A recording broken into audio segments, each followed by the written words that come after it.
Guys मैं जो घर बनाई रही दोस्तों, देखो जो घर बनाई रही एरम बेस के पैसा लगे यार दोस्तों।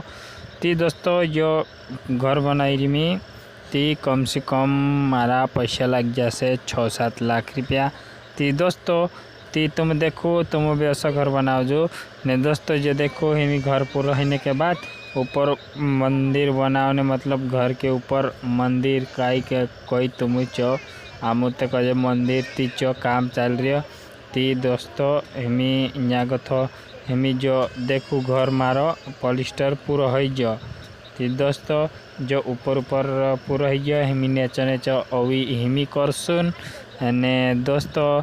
ने देखो तुम अगुआ जे पात्रा छे रातला ने 2 झपला छे ने कम से कम पछो भी 1 झपलू छे। ती दोस्तों तुम कभी आवे ती मारा घर देखने आई लगजो। हाय गाइस, वीडियो लाइक करजो ने शेयर करजो, सब्सक्राइब करजो ने।